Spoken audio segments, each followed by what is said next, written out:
ladies and gentlemen? Welcome to Mythology.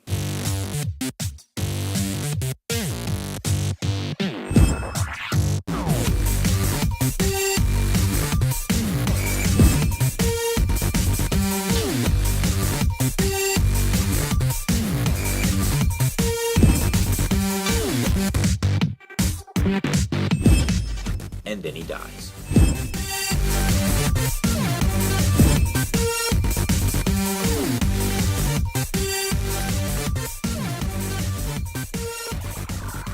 So today we're going to talk about Hercules. Disclaimer, I know I say this often in class, but remember I am telling these stories. I am not advocating the life decisions or moral judgments that these characters make. I feel like I need to preface this whole Hercules conversation by saying, if you're like a big fan of the Disney version of this movie, chances are I'm probably going to destroy your entire life, because the actual Hercules story is quite different from the one that was portrayed in that Disney film. So from the very beginning here, we're going to notice a couple differences between classic idea of Hercules per Disney and what actually happened. So Hercules is not the son of Zeus and Hera, contrary to what a lot of people come into this class thinking. He is the son of Zeus and Alcmene, which is, if you've been part of this class, you know is what we expect, because Zeus is famous for all these affairs he has. Here's another one. So Hercules is half god, half mortal. He's a demigod. Hera hates Hercules, okay, which makes sense because Hera doesn't like anything that reminds her that her husband is always cheating on her. Remember, she's the goddess of marriage, and she can't ever fully represent that because she doesn't have a good one, right? And so the whole idea that Hercules was being pursued by Hades, and that's what made his life so hard, is actually inaccurate. If Hades plays any role in the Hercules story, it's actually a positive one. He kind of sort of helps him out at some point. But the one who's trying to kill Hercules, and that's his entire story is based around this, is Hera. Hera hates Hercules. Hera wants to kill Hercules. That's what makes Hercules go on these heroic journeys, is because he's trying to survive Hera's attacks. So it all starts when he's born. Meet the little baby Hercules in a little crib. Hera decides, hey, let's take care of this like right away. Throw some snakes in the crib. Hercules, being Hercules, takes care of business, ties the snakes up in a little knot, chokes them, kills them, however he does it, destroys these snakes, because from the time he's born, Hercules is a demigod with special properties that is a little bit different from the other demigods, because he actually is known for his incredible superhuman strength. When Hercules is born, he also has a twin half-brother. Now I know, that doesn't make any sense. Again, this is mythology, remember. Not advocating it, not pretending like I understand it, I'm just telling you the story. So Hippolytas, which is Hercules' half-brother, that is also his twin, is the son of Alcmene and her mortal husband. So Hippolytas is just a human dude. He looks just like Hercules, but he's not super buff like Hercules. He goes on some journeys with Hercules, and you can see where this would result in some pretty inconvenient situations for Hippolytas. Good news, he has a son named Iolaus who becomes Hercules' charioteer, who actually helps him out in a big way when it comes to killing the Hydra. What actually distinguished the actual physical appearance of Hippolytas and Hercules, but in the picture I'll show you in class, Hercules has a pretty sweet beard and a belt buckle with a giant H on it, just in case anybody had questions.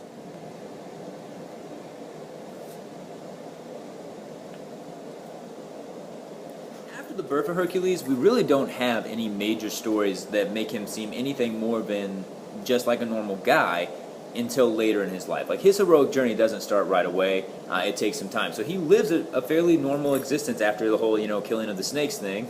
He's known for being a great hunter. He settles down. He marries a lady named Megara. They have 3 kids together. And everything really just seems like it's going pretty normal. Until Hera gets back into the picture, decides it's time to take care of Hercules again, causes him to go insane. He slaughters his entire family. That's right. That version definitely did not make it into Disney. Now, obviously, even though he didn't mean to slaughter his kids, that's not something you just get over.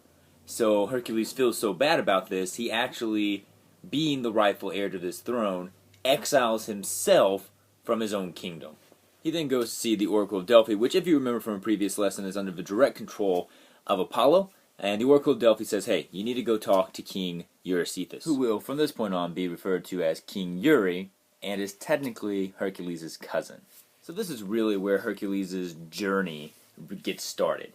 King Eury is supposed to come up with these tasks for Hercules to accomplish. these labors of Hercules. If Hercules can effectively accomplish these tasks, then he is redeemed. He is able to be freed from his own guilt. However, King Uri, not the most creative of characters, so he can't really come up with anything. But Hera comes alongside and is more than glad to offer her services in assisting him in coming up with these labors, which should of course give you a heads up as to the types of labors these are going to be, because Hera wants to kill Hercules. So of course all these labors are designed with that going in. Let's try and get rid of this man by the name of Hercules. The first task he's given is to capture and kill the Nemean Lion. From my personal experience, I would say that killing a lion isn't the simplest of tasks. So we could just leave it at he had to go kill a lion. That's hard because lions are lions. But to make this more difficult, he had to go kill the Nemean Lion, which was known specifically for having a pretty sweet outer layer that made him impenetrable, which means you can't actually attack this lion with any kind of weapon. So Hercules does something that later becomes kind of his signature move. He locks the Nemean Lion into a cave with himself, and then just wrestles this thing to death, which I guess is fairly impressive. And then something incredible happens. He ends up, from that point on, wearing the skin of the Nemean Lion as a cloak, is what the stories will say. And sometimes there's explanation for this, sometimes there's not, but one question has to come up. How do you skin a lion that has impenetrable skin?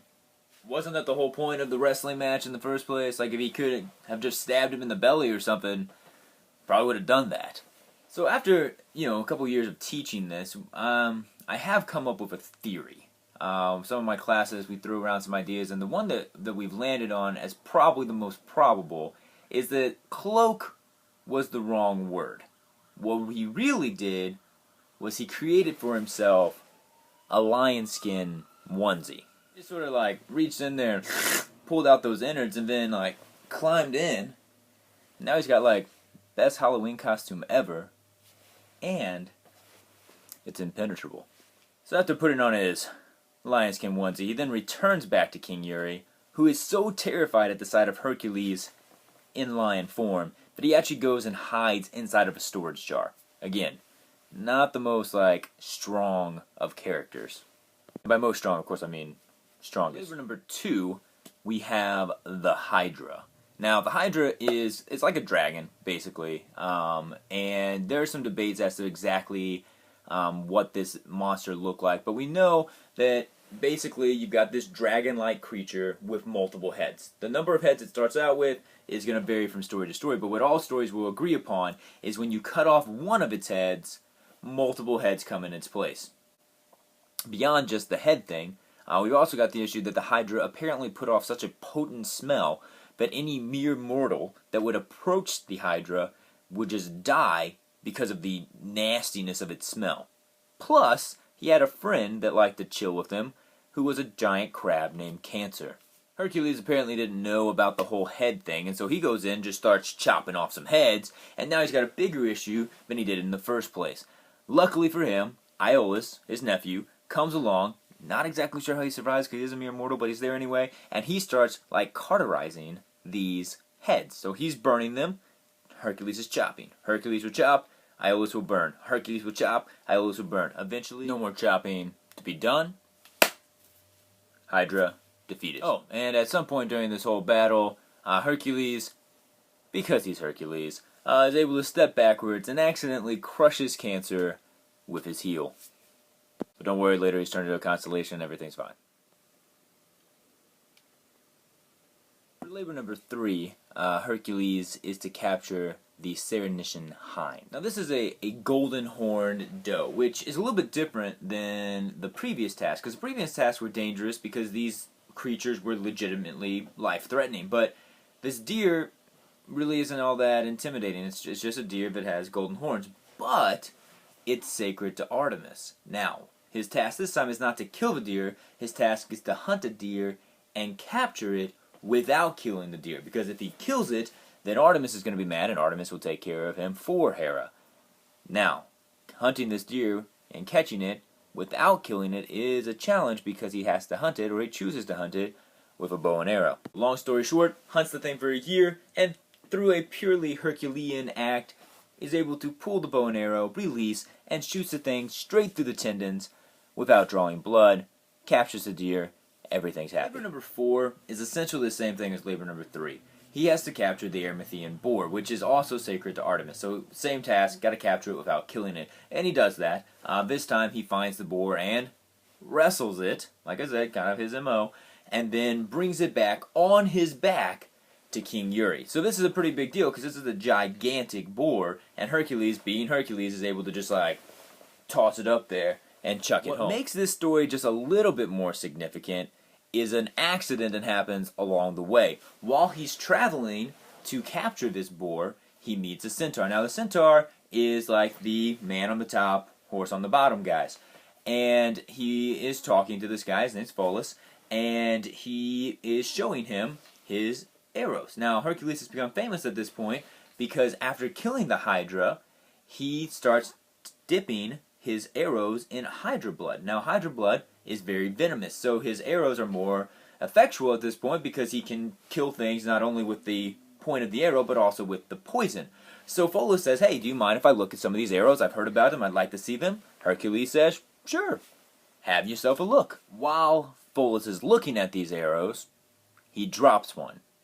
It lands on his foot, hoof, and he dies instantly. So, from this point on, the centaurs hate Hercules because it's just his word against theirs as to what really happened, and they assume that he just killed Pholus in cold blood, which comes later in the story. This is going to become pretty important because a centaur ends up ultimately leading to his undoing. Number 5 is the Augean or Augean stables. This is a very Guyrun task. He came up with it all by himself, and basically the way that this goes is King Augeas has a stable, a very large one, with lots and lots of cattle, but he wasn't all that fond of actually like cleaning up the manure that these cattle left behind. Hercules was tasked with actually cleaning this stuff up in a day, which was completely impossible to do due to the amount of doo-doo that he was dealing with. But being Hercules, he decides he's going to do things a little bit differently.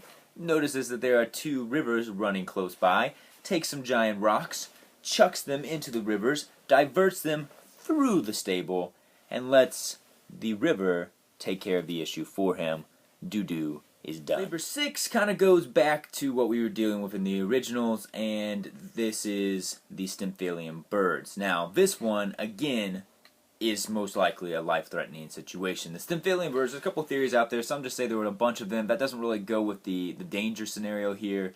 Most will say that they were either man-eating, or they could shoot like brass feathers or metallic feathers of some kind at you. One way or another, approaching these birds was extremely difficult because not only did they want to attack you, but they lived in a very swampy environment. So it was dangerous to get to them because most people would get stuck, and then they're just sort of at the mercy of these birds. Hercules was tasked with killing them. A lesser-known third theory is this was actually a flock of Pidgeotto. To take care of this particular labor, Hercules is given a rattle by Athena. Now, I'm sure that this rattle probably has a legitimate Greek appearance. I've never happened to stumble across it, so when I pictured this, and if you would like to join me in this delusion, I picture like a giant baby rattle.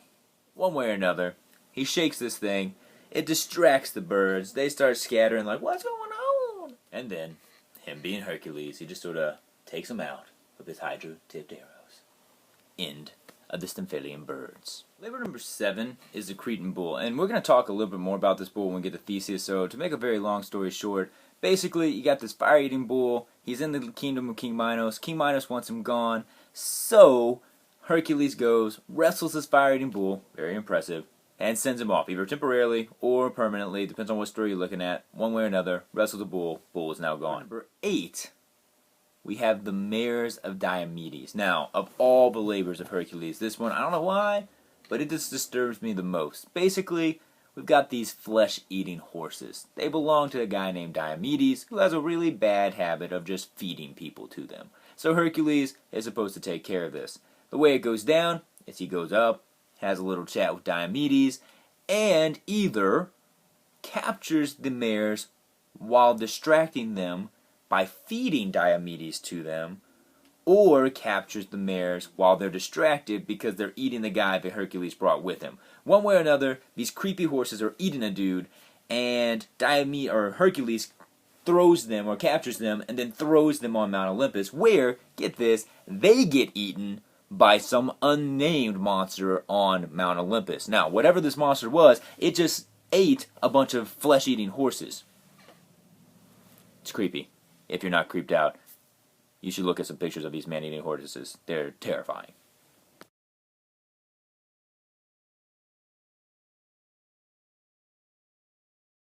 Labor number 9 is Hippolytas Belt. Hippolyte is the queen of the Amazons, and apparently she has a nice belt. King Eury sort of steps up here, and this is kind of his thing again. He decides he would like this belt for his daughter.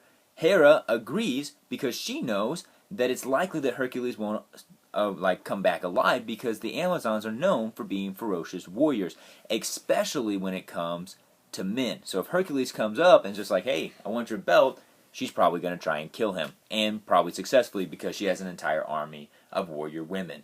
So Hercules goes on this journey, but he's not completely dumb here. He gets a band of warriors and takes them with him, and so we have this whole band of heroes, including Theseus, who we'll talk about later, who come with Hercules. They go up, ready for whatever's going to happen, say, Hippolyte, would you mind if we have your belt?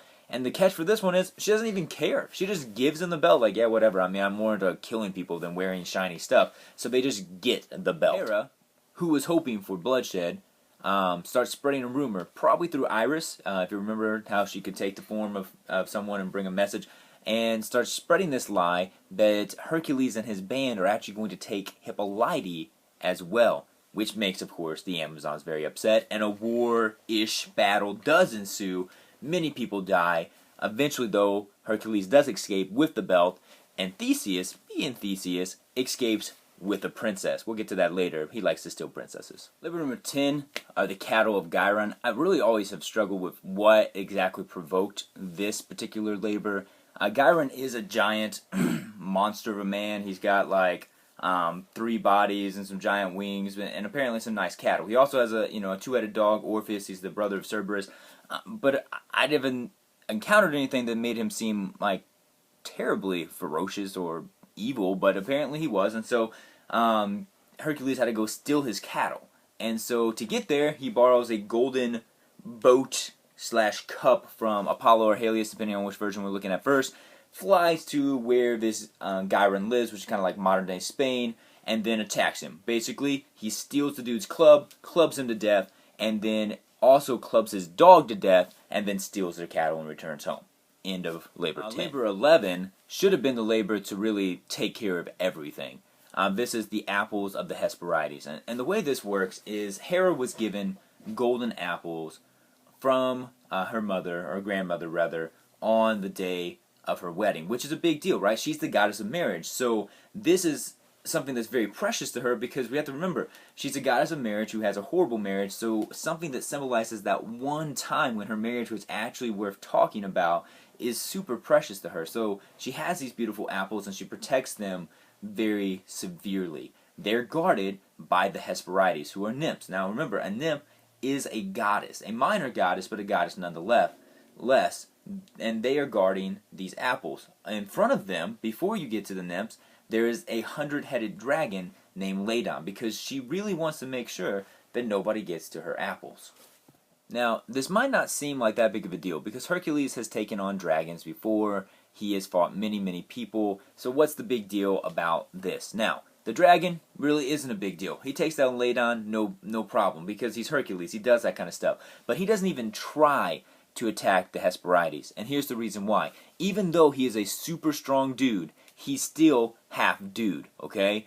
The Hesperides, even though they're minor goddesses, are goddesses. He would stand no chance, okay? So he decides he is going to have to use trickery. And this is really the only time we see Hercules doing something like this. He goes to their dad, Atlas. Atlas, of course, is a little busy at this moment. He is holding the world on his shoulders. But Hercules decides to make a bargain. He says, listen, Atlas, if you go and get the apples of the Hesperides for me from your daughters, I will hold the world on my back. And then as long as you come back long enough for me to take these back to King Eury so that I can get one step closer to my redemption, I will then return once I am a redeemed man, and I will hold the world on my shoulders for you. Atlas buys into this, does it. Hercules temporarily holds the world on his shoulders. Atlas goes, gets the apples, brings them back. Hercules says, all right, I'll be right back. Just hold that world for me. And he runs off, never to return. Labor number 12 is the last labor. And it's the labor that was designed to completely end Hercules. So far, everything that Hera has tasked him with, he has been able to accomplish. So she decides, I need this guy dead. Let's just send him straight to the underworld. Because if you go to the underworld, no one can enter the underworld without being dead. And once you enter, you cannot leave. So she tasks him, finally, with going to the underworld and retrieving Cerberus. Cerberus is the guard dog of the underworld. We talked about him in class before. He's got typically it's 3 heads, and he's got like snakes down his back and snakes for his tail. Sometimes it says up to like 50 heads. One way or another, he's a pretty scary, large, terrifying dog. Hercules manages to get into the underworld. Most stories will say that he intimidates, because he's Hercules. He's got like guns, you know. He just sort of like flexes them out. I don't have any. I'll show you. And convinces Guyrun to let him in. He goes in, and then he proceeds to wrestle Cerberus. Now, this time he came prepared, though. Okay, he's wearing his lion onesie, and so whenever Cerberus is attacking him, all those snake bites, all the dog bites are not getting to him. So he is able to literally like squeeze his heads into submission, make them pass out, and he grabs Cerberus and brings him back to King Yuri, who obviously doesn't want this thing up in the normal world, so they just send it straight back. Some stories will also say that this was allowed to happen because Persephone was favorable towards Hercules, so she convinced Hades to kind of let him win, and so Hades sort of helped him, kind of sort of behind the scenes, defeat Cerberus, which is very different, again, from the Disney version where he's like the dude with the blue flame coming out of his head who's trying to kill Hercules. After this, Hercules is released, not just from Yuri, but from his own shame, and so he is now redeemed. He doesn't have any other labors to do. He moves on, and he doesn't take over his kingdom. He doesn't do any of that stuff. He just sort of leaves and goes to Thebes, meets a beautiful lady. Her name's Deianira. They get married. They have several children together, and everything seems like it's going to end happily. And really, for Greek heroes, his ending's really not all that tragic, but it can't be a fully happy ending, because that's really just not how Greek stories. Remember back when we were talking about the Arimathean Boar and how Pholus, the centaur, accidentally killed himself, and then from that point on, centaurs hate Hercules? Like I said, that's going to come back, and here's when it does. There is a centaur named Nessus. Now, he does appear in the Disney version. He has a long beard, he's tall, he's blue, I don't really understand that. In the story, he's just he's a centaur, and he falls like madly in love with Deianira. And so he does the logical thing when you're madly in love, he just abducts her. Again, totally a joke. Abduction, not a sign of love. So Nessus has Deianira running away with her. Hercules finds out about this, starts chasing after them, because this is not going to fly. You don't steal Hercules' wife. And so he is going to take care of business. He sees him from a distance, and instead of waiting to get up to there so he can do his signature wrestle move, he just takes his Hydra poison-tipped arrow, pulls it back, and shoots Nessus from afar. Nessus falls. Nessus is now dying. Before he dies, he somehow manages to pull this super slick move out, and as he's laying there, he looks into Deianira's eyes and says, Deianira, I know that I went about this the wrong way. Stealing you is bad, just like Mr. Upchurch said. But if I can't love you, please, take this love potion. Give it to Hercules. And if he ever is unfaithful, this will keep him faithful to you. Because if you can't love me, at least you should be loved. Now what he's done is, while he's giving this little emotional appeal, he has somehow been able to take a vial and fill it up with his own blood. Now his blood has been tainted by Hydra poison. So what he has actually given her is not a love potion, but a poison. The thing is, by most accounts, Hercules does not take after his daddy Zeus, but is faithful to Deianira, and so she has no reason to use this potion. But just in case she decides one day, you know what, he's been faithful, but he's Hercules. What if something happens? Like, I want to keep him for myself. So I'll just soak his tunic in this potion. It will be this nice little purple thing. It means royalty. He'll love it. And then he'll love me. And everything will be great. So she soaks his tunic in this potion poison, gives it to him, says, Hercules, here you go. And then he dies. Like I said, Greek stories for their heroes don't end happy. But as far as stories go, though, this one, again, really isn't that bad, because when he dies, he's the only of the demigods to be given full god status after his death. That works out pretty well for him. He's brought to Olympus, he's turned into a god, he's even given Hebe, or Hebe, which is Zeus and Hera's daughter. It's kind of like a peace token, kind of his offering of, hey, I know I hated you while you were on Earth, but now that you're going to be with me for all eternity, let's like make up. Here's my daughter, marry her. And so he does. So he has his third wife in Olympus and lives happily. But again, it's a Greek story, so it can't be super happy. He's just made into a god. He's still half human. So the way that the story ends is half of his body is turned into a god, where he reigns now in Olympus. The other half is still sent to the underworld, where he is still roaming in this zombie-like state. So there are actually now two Herculeses. Hercule. And one of them is in Olympus. One of them is in the underworld. So you're going to see that in stories where people journey to the underworld. Sometimes they encounter Hercules. They might have also encountered Hercules when meeting with him in his god form. That's sort of just the way things work. There you have it. That is the story of Hercules. Have a great day. Make wise decisions.